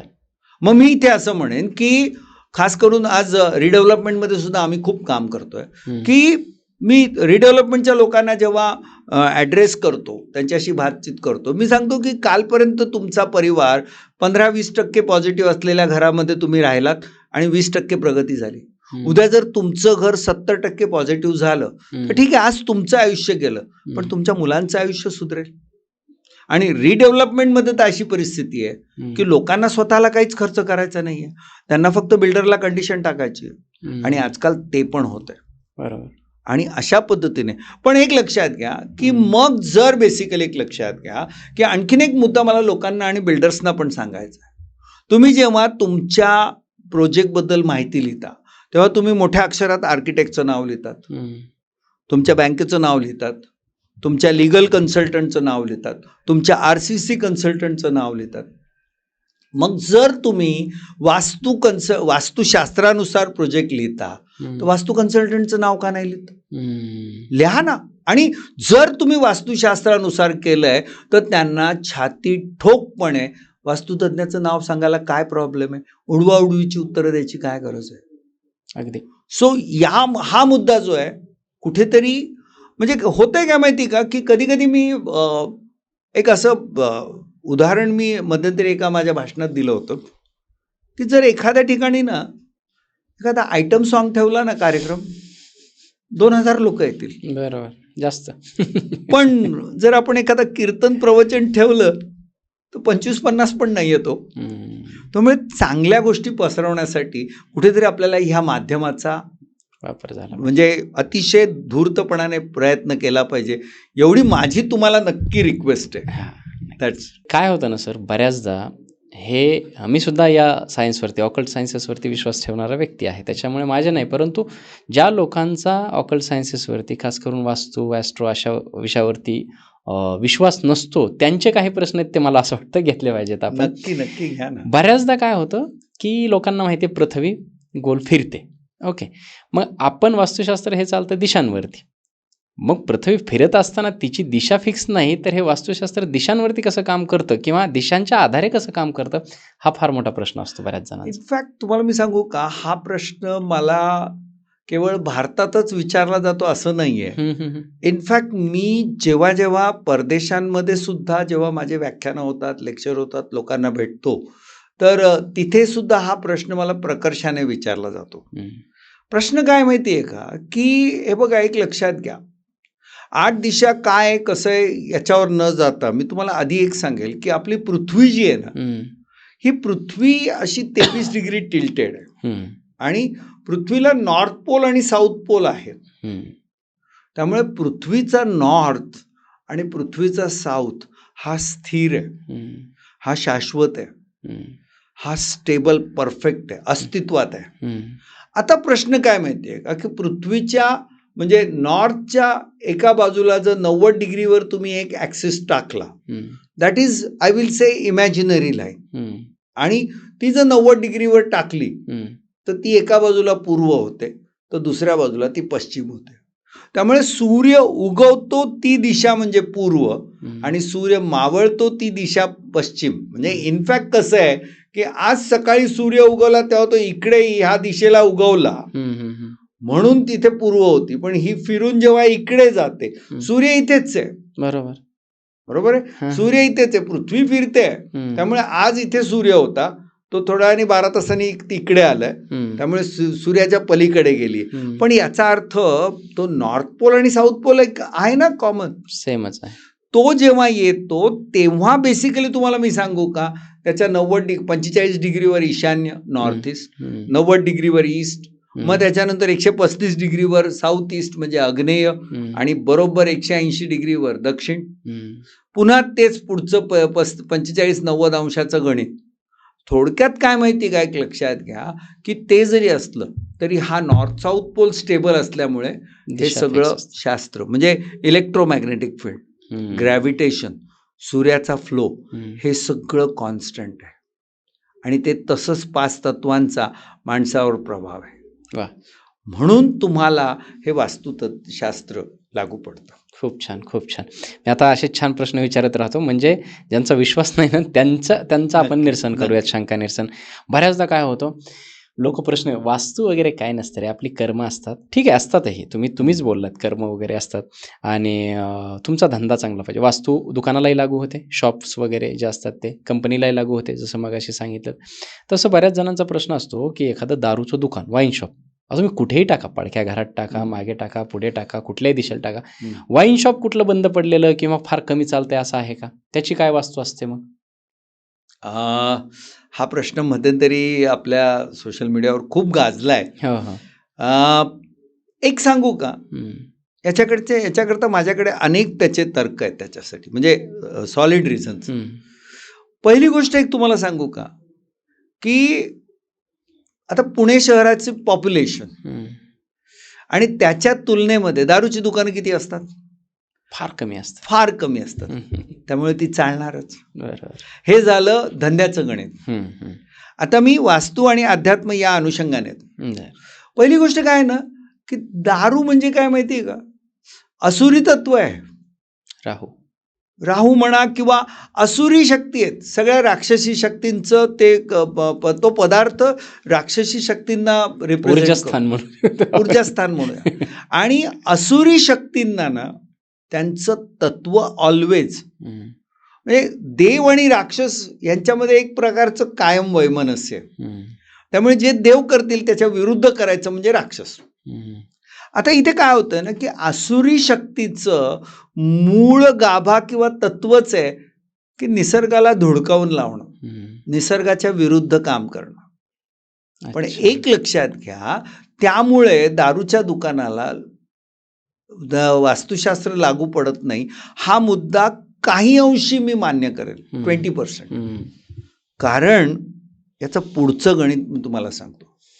मी शेकडो दारू दुकानदारांच्या घराचं वास्तुशास्त्र केलंय आणि त्यांच्या घरामध्ये आरोग्य, मनशांती, समाधान मुळीच नाहीये. तिसरी एक महत्वाची गोष्ट मीच प्रेक्षकांना विचारायचो, दारूचं दुकान असलेल्या लोकांना समाजामध्ये मानाचं स्थान मिळालंय का? सन्मान होतो का त्यांचा? अहो, त्यांच्याकडे एक तर पहिली गोष्ट, नो डाऊट तो माणूस पैशाने गब्बर असतो, पण त्या पैशामुळे त्याला द्वेष, जेलसी पण येते आणि पैसा सर्व काही नाही. अनेक हजारो शेकडो हजारो महिला त्याला शाप देत असतात, कारण संसार उधळलेला असतो. आणि शिवाय त्याच त्यांच्या कर्माचं त्यांच्या घरामध्ये प्रतिबिंब निर्माण होत असतं. त्यामुळे एक लक्षात घ्या, दारूच्या तो जो सगळा झगमगाट दिसतोय ना, तो दिखावा आहे.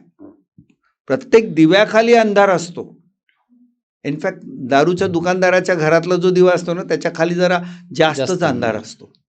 त्यामुळे त्याचं जीवन तुम्ही त्याच्या जीवनात डोकावून बघा खऱ्या अर्थाने. आणि मग मला ह्या प्रश्नकर्त्यांना विचारावं लागलं की त्यांनी येऊन आता मला माझ्या प्रश्नाचं उत्तर द्यावं की खरंच त्यांचं जीवन समाधानी आहे. खूप छान सर.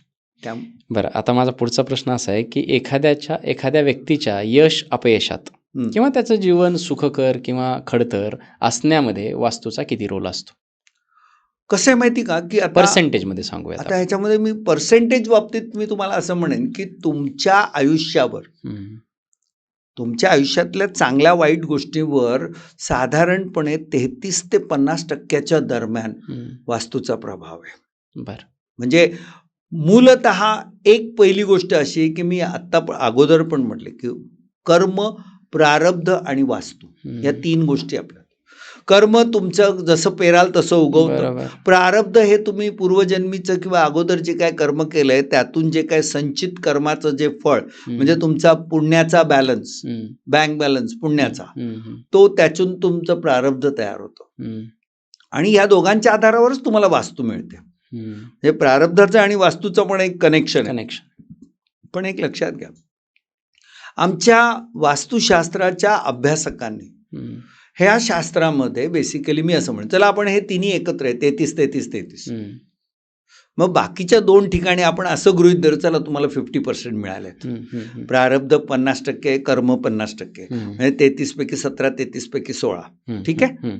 आणि वास्तू जर तुम्हाला बेसिकली मी असं म्हणेन की तुम्हाला खूपच खराब मिळाली, 33 पैकी फक्त 5च मार्क मिळाले. बरं, पण त्या 33 पैकी 5ला मगाशी मी जसं सांगितलं 95% पॉझिटिव्ह करणं, तर मी तुम्हाला त्या 5 वरून 31 वर नेऊ शकतो.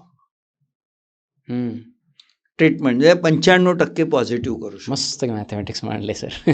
तर हे जेव्हा होईल ना, तेव्हा मला एक सांगा, 17-17-34 आणि मी तुम्हाला बेसिकली एक लक्षात घ्या, 5 मार्क तुमच्या वास्तूला मिळाले म्हणजे 39.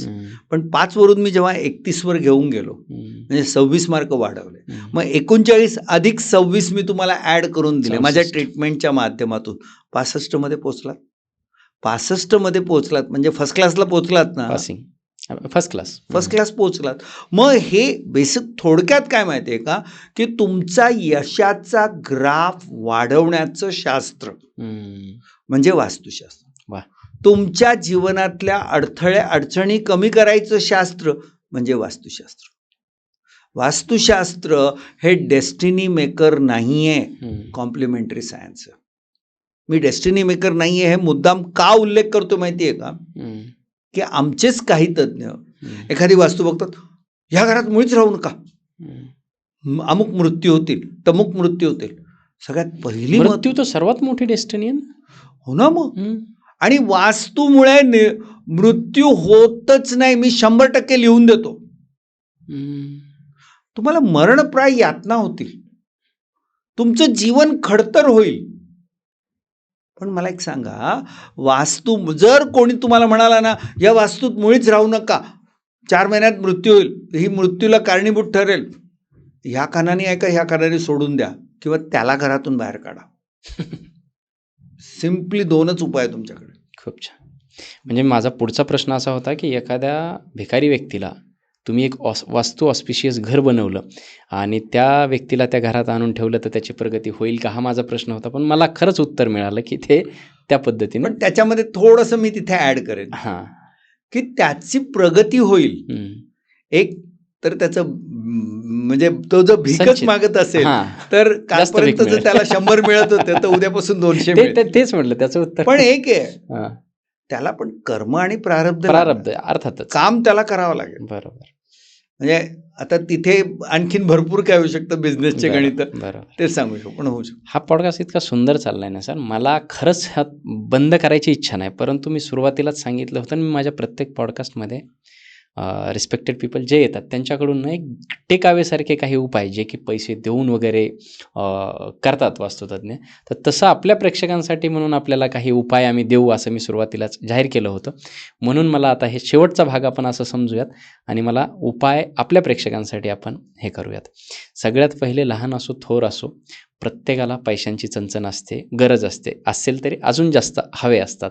सो घरात अबंडन्स ऑफ मनी, आपली लक्ष्मी खेळती राहावी याच्यासाठी वास्तुशास्त्रामध्ये काय उपाय आहेत, सरळ साधे, जे घरातले लोक करू शकतील? हे बघा, पहिली गोष्ट कशी आहे ना, की जेव्हा तुमच्या घराचा प्रवेशद्वार तुमच्या हातात असू शकतो, म्हणजे तो कुठे असायला पाहिजे, ओके. तो जर उत्तर दिशेमध्ये किंवा पूर्व दिशेमध्ये, ज्याला आम्ही भल्लाट, मुख्य, जयंत वगैरे असे म्हणतो, किंवा मग गृहक्षत म्हणजे दक्षिण आग्नेय, किंवा पुष्पदंत म्हणजे पश्चिम नैऋत्य, अशा ठिकाणी जर तुमचं गृह, म्हणजे जर तुम्हाला पॉसिबल असेल, इनफॅक्ट अनेक वेळा तुमच्या फ्लॅट सिस्टीमच्या घरामध्ये सुद्धा ही प्रोव्हिजन तुमच्याकडे होऊ शकते हा शब्द वापरतोय. बरं. तर असं जर होत असेल, होऊ शकत असेल, तर ते जर केलं ना, तर ऑटोमॅटिकली सात्विक, चिरकाल टिकणारी आणि वृद्धिंगत होणारी लक्ष्मी तुमच्या घरात येईल. बरं. एक. दुसरी गोष्ट, जर तुमच्या घरामध्ये यावंस, आता सपोज उत्तर दिशा कशी असो, म्हणजे चांगली असो किंवा वास्तुदोष असलेली असो, पण जर तिथे निळ्या रंगाच्या काही वस्तू ठेवल्या, लाल रंगाच्या वस्तू तिथून दूर केल्या, आणि तिथे जर तुम्ही कुबेराला बसवलं, उत्तर दिशेला, पूर्ण उत्तर दिशा, ओके, पूर्ण उत्तर दिशा, तिथे जर तुम्ही त्याला कुबेराची मूर्ती बसवली किंवा कुबेराचं यंत्र लावलं, तर निश्चितपणे, किंवा चौथी गोष्ट आणखीन सांगतो, तो भाग हलका कसा असला पाहिजे, स्वच्छ आणि प्रसन्न कसा असला पाहिजे, ह्या जर गोष्टी घेतल्या ना, इनफॅक्ट तुम्हाला मी एक सांगू, घरातला केर, कचरा, अनावश्यक सामान जेवढं तुम्ही दूर कराल ना, तेवढी लक्ष्मी तुमच्याकडे येणार. स्वच्छ.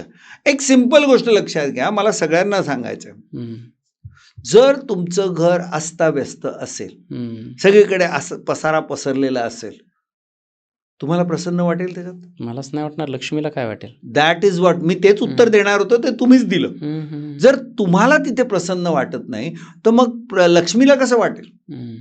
म्हणजे मी तुम्हाला सांगतो की ऑस्ट्रेलियातलं एका घराचं मी वास्तुशास्त्र केलं, ते घर मला प्रकर्षाने लक्षात येतं समोर. एका फिजी मधल्या इंडियन माणसाचं ते घर होतं. तुम्हाला सांगतो, मी त्याच्या घराचं जेव्हा परीक्षण करायला गेलो ना, तर त्याच्या घरामध्ये, त्याच्या एका बेडरूम मध्ये पलंगावर ना असा कपड्यांचा ढीग होता, आणि सगळे मळकट कळकट कपडे. बघून मला कसं तरी वाटलं, मग तिथे लक्ष्मी कशी येईल? त्यामुळे थोडक्यात काय माहितीये का, घर स्वच्छ ठेवा, प्रसन्न ठेवा. आणि यात सगळ्यात आणखीन एक महत्वाची गोष्ट सांगू, तुमच्या संपूर्ण घराच्या ईशान्य दिशेमध्ये देवघर कसं येईल हे बघा. ईशान्य म्हणजे हा सांगू का, हा उपायांमधला एक मास्टर स्ट्रोक आहे. देवघर ईशान्य दिशेमध्ये असणं म्हणजे अक्षरशः तुम्हाला मी सांगतो, ईशान्य कोपरा. ओके. मी त्याला लाख दुखो की दवा नाही म्हणणार, पण लाखो ताले खोलने वाली चाबी है वो. म्हणजे ईशान्य दिशेमध्ये जर देवघर आलं ना, तर अनेक वर्षांपासून अडकलेल्या अनेक समस्या सुटायला तुम्हाला सोल्युशन मिळायला सुरुवात होईल. आता ईशान्य जर शक्य नसेल, तर उत्तर दिशेपासून पूर्व दिशेपर्यंत कुठेही देवघर ठेवा, पण उत्तर दिशेपासून पूर्व दिशेपर्यंतचा एक्स्ट्रीम कोपरा, दॅट इज दी बेस्ट. हे जर तुम्ही कराल, तर खऱ्या अर्थाने तुमच्या घरात पैसा चांगला येईल. आणखीन एक त्याच्यासाठी एक आणखीन उपाय, आता ह्या गोष्टी तुम्हाला शक्य नाहीये, एक सिंपल गोष्ट सांगतो. एक पंचधातूचं मेरू श्रीयंत्र घ्या, आणि त्रिकोण मेरू श्रीयंत्र पंचधातूचं, आणि कुबेरची मूर्ती किंवा यंत्र, आणि ह्या सगळ्या गोष्टी मी स्वतः प्राण प्रतिष्ठित करत असतो. तर त्या जर तुम्ही तुमच्या घरात ठेवल्या ईशान्य दिशेमध्ये देवघरात, आणि त्याच्यावर जर श्री सुक्त म्हणत तुम्ही जर त्याच्यावर कुंकवाचा अभिषेक केला, त्याला कुंकुमार्चन म्हणतात, कुंकुमार्चन करून श्रीसूक्त म्हटलं तर खऱ्या अर्थाने लक्ष्मी प्रसन्न होते. पण तिथे पण आणखीन एक तत्व आहे बरं का. लक्ष्मी काय सांगते माहिती का?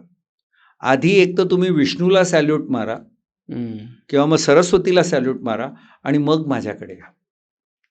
किंबहुना आणखीन एक महत्त्वाची गोष्ट सांगेल, तुम्ही जर विष्णू आणि सरस्वतीला प्रसन्न केलं ना तर लक्ष्मी तुमच्या मागे येते. तुम्हाला लक्ष्मीच्या मागे धावत जायची गरज नाही, लक्ष्मी स्वतः तुमच्याकडे येते. तर ही सगळी तत्व लक्षात घ्या आणि मग बघा. हे झालं पैशांसाठी. खूप छान आणि खूप मस्त मजा येते.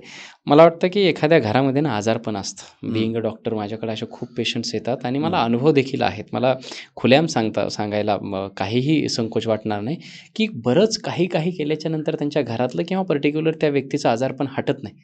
टेस्ट सगळे निगेटिव्ह असतात. सगळं काही म्हणजे मेडिकल सायन्सशी रिलेटेड त्याला कुठलाही काय म्हणू शकतो की भीती नसते. तरीसुद्धा त्या घरातलं आजारपण बऱ्याचदा हटत नाही. ते आरोग्य त्या घरात नांदावं याच्यासाठी वास्तुशास्त्रात काय उपाय आहेत? आरोग्य चांगलं राहण्यासाठी ईशान्य दिशा सर्वाधिक पॉझिटिव्ह पवित्र असली पाहिजे. कमीत कमी कचरा, कमीत कमी सामान, जास्तीत जास्त मोकळी जागा. आणि हो, जर उत्तर पूर्व भागामध्ये सकाळची सूर्यकिरण येऊ शकत असतील तर सोने पे सुहागा.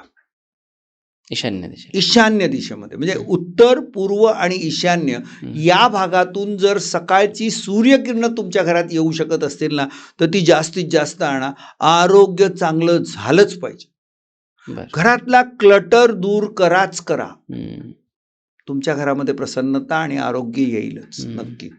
दुसरी गोष्ट, जर दुर्दैवाने आजारी माणसं असतील तर त्यांना उत्तर आणि ईशान्य या भागामध्ये त्यांचं वास्तव्य ठेवा. झोपण्याची जागा, त्यांचे औषधं, त्यांचे रिपोर्ट हे पण उत्तर ईशान्य दिशेच्या मधोमध ठेवा. तिसरी गोष्ट, दुपारची मावळती सूर्याची किरण घरात जास्त येऊ देऊ नका.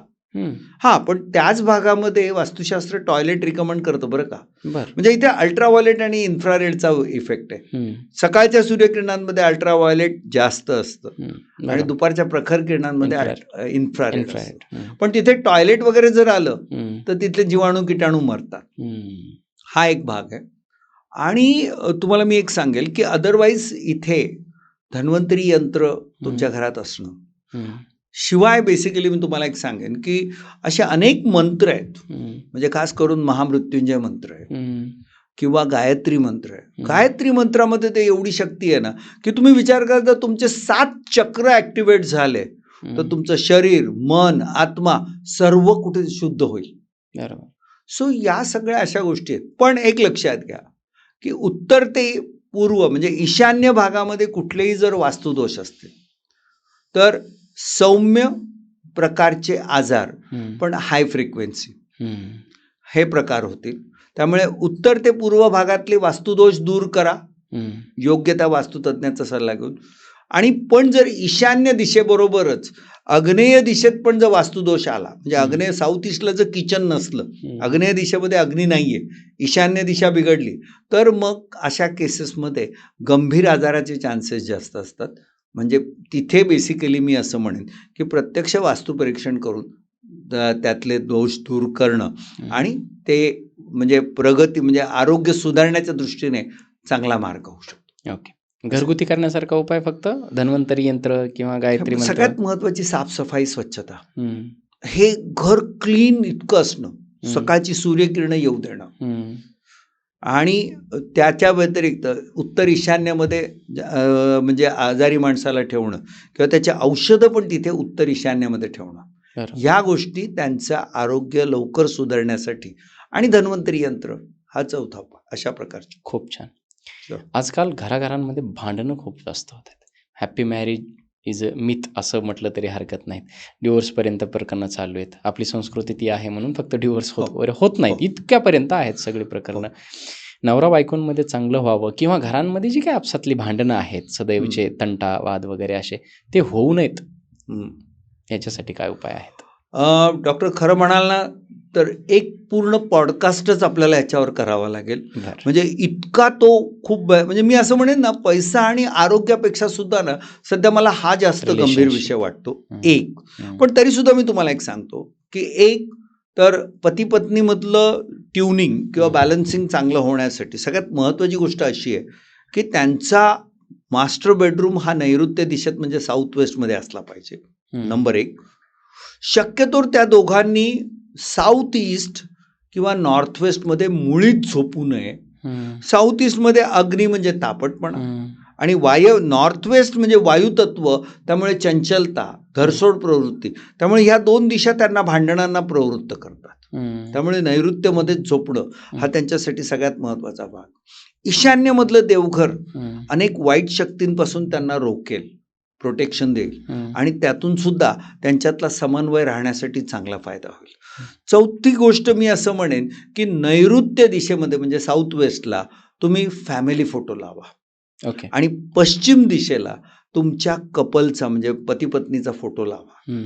किंवा वायव्य दिशेमध्ये श्रीकृष्ण, राम सीता, लक्ष्मीनारायण, शिवपार्वती असे काहीतरी उत्कृष्ट पवित्र प्रेमाचं उत्कट प्रतीक असलेलं किंवा 2 हंसों का जोडा असं सुद्धा जरी काही फोटो ठेवला तर ते जर लावलं तर त्यातून सुद्धा पॉझिटिव्हिटी क्रिएट होते. पण त्याच वेळी मी तुम्हाला सांगेल, वायव्य दिशा घरामध्ये म्हणजे म्हणतात ना आर्ग्युमेंट्स वाढवते.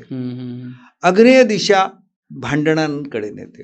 आग्नेय दिशा जर बिघडली असेल ना तर स्त्रियांचं आरोग्य कमी म्हणजे डाऊन होतं आणि त्यामुळे ना सुद्धा त्यांची चिडचिड होते. सो किंवा आता ह्याच्यामध्ये एक गोष्ट आहे, यदा कदाचित ना दक्षिण आणि नैऋत्य याच्यामध्ये एक भाग आहे, त्याला दक्षिण नैऋत्य म्हणतो आम्ही. तिथे जर तुमचा दुर्दैवाने बेड आला ना तर तुमच्या चांगली मेहनत करून सुद्धा चांगलं यश मिळत नाही किंवा मेहनत वाया जाते. जेव्हा मेहनत वाया जाते ना तेव्हा माणसाला फ्रस्ट्रेशन येतं. आणि एक ना पश्चिम आणि वायव्य यांच्यामध्ये एक एरिया आहे, त्याला तर आम्ही डिप्रेशन एरियाच म्हणतो. तिथे झोपणाऱ्या माणसाला डिप्रेशन. आता विचार करा, डिप्रेशन किंवा फ्रस्ट्रेशन माणसाची पण चिडचिड होते. बरोबर. किंवा तो अलिप्त होतो. आणि एक माणूस अलिप्त झाला म्हणजे एक नवरा बायकोमधला एक पार्टनर अलिप्त झाला, न्यूट्रल झाला, तो दुसरा चिडचिड करणार अर्थात. सो असे अनेक कारण आहेत. आणि म्हणजे मी तुम्हाला सांगतो ना की ह्या विषयावर माझ्याकडे प्रचंड खाद्य आहे देण्यासारखं. फक्त एवढंच 100% येत्या काळामध्ये फक्त या विषयावरती आपण करूया आपण नक्की. पण श्रीकृष्णाचा फोटो किंवा इवन बाल गणेश सुद्धा कधी कधी तुम्हाला वायव्यामध्ये किंवा ईशान्यमध्ये ठेवला तर खूप चांगला त्याचे पॉझिटिव्ह व्हायब्रेशन्स देऊन जातो. शेवटचा एक उपाय घेऊयात सर, प्रसिद्धी. आजकाल प्रत्येकाला प्रसिद्धी पाहिजे. सोशल मीडियाच्या काळामध्ये जे काही आहे ते फॉलोअर्स, सबस्क्रायबर, एनकेन प्रकारे मी आहे तिथून प्रसिद्ध व्हावा हे प्रत्येकाची इच्छा असते. काय उपाय आहे त्याच्यासाठी? तो जर उद्योजक, व्यवसाय किंवा कलाकार असेल तर त्याने दक्षिण दिशेचा जास्तीत जास्त वापर करावा. दक्षिण दिशेमध्ये त्याने लाल रंगाचं अस्तित्व निर्माण करावं. दक्षिण दिशा त्याने जास्तीत जास्त जड करायचा प्रयत्न करावा. त्याच्यानंतर नैऋत्य दिशेमध्ये त्याचा बेडरूम त्याने नक्की अरेंज करावा. तिथे येलो कलर असणं त्याचं खूप चांगलं जास्त. आणि वायव्य दिशेमध्ये त्याने त्याचे जे काही ॲट्रिब्यूट्स किंवा अचिव्हमेंट्स आहेत किंवा ज्याला आपण सेलिंग फीचर्स म्हणतो ह्यांचा डिस्प्ले किंवा प्रदर्शन हे जर त्याने वायव्य दिशेत केलं तर त्याला यश, प्रसिद्धी या दोन्ही गोष्टी खूप चांगल्या मिळतील. खूप छान. Thank you so much sir. आता म्हणजे मी तर म्हणलं ना, वारंवार मी हेच म्हणतोय की थांबण्याची बिलकुल इच्छा नाही आहे. फक्त आपल्याला थोडं वेळेचं बंधन आहे आणि म्हणून आजच्या पुरतं थांबूयात. पण मला कॉन्फिडन्स आहे हा भाग मला जेवढा आवडला आहे त्याहूनही अधिक प्रेक्षकांना तो आवडला असेल. आणि मी प्रेक्षकांनाच विनंती करेन की तुम्ही सांगा की प्रश्न तर खूप आहेत, माझ्याही मनात आहेत, तुमच्याही मनात खूप आले असतील. तुम्ही प्रश्न लिहून पाठवा. आणि माझी पर्सनली इच्छा आहे की सरांसोबत आपण येत्या काळामध्ये particular Vastushastra for money, Vastushastra for health, Vastushastra for relationship या वेगळ्या वेगळ्या विषयावरती आपण वेगवेगळे पार्ट्स करूयात. पण त्यात तुमच्या तशा कमेंट्स आल्या पाहिजेत आणि तुमची जर रिक्वायरमेंट आली जास्तीत जास्त तर मी सरांना विनंती करून पुन्हा या मंचावरती घेऊन येण्याचा नक्कीच प्रयत्न करेन. तुर्तास हा भाग कसा वाटला सांगा, कमेंट करा. आणि सर्वात महत्त्वाचं जे नॉलेज आपल्याला आज इथं मिळाले ते इतरांसोबत शेअर करणं फार गरजेचं आहे. आणि सबस्क्राईब करा. तुमचा एक सबस्क्राईब आम्हाला असेच अनेक पॉडकास्ट करण्यासाठी ताकद देतो. सर, कसं वाटलं तुम्हाला इथे येऊन? खूप छान वाटलं. आणि तुमच्याबरोबर डॉक्टर पॉडकास्ट करताना बेसिकली आपण पॉडकास्ट करतोय असं हा, वाटलंच नाही. मला देखील. एक असा ओघवत्या चर्चा आणि माझ्याकडे अनुभवाचा शिदोरी भरपूर मोठी असल्यामुळे मी असं म्हणेन की माझ्याकडे इन्फॉर्मेशन आहे भरपूर खूप द्यायला मला आहे. आवडेल. पण मला या पॉडकास्टच्या निमित्ताने आपल्या प्रेक्षकांना एक गोष्ट तुम्ही तुमचे प्रश्न कॉमेंट बॉक्समध्ये नक्की टाका. इनफॅक्ट मी तुम्हाला एक सांगू का, की तुमची एक्झॅक्ट अवस्था जर आम्हाला कळली ना, तर आम्हाला सुद्धा तुम्हाला उत्तर द्यायला बरं खूप काही चांगलं देता येईल. आहे या शास्त्रामध्ये खूप काही देण्यासारखं बरोबर. आणि तुमचं आयुष्य समृद्ध करण्यासारखं. All the best. नक्कीच. God bless you all. Thank you so much. Shri Swami Samarth. Shri Swami Samarth. Gurudev Datta.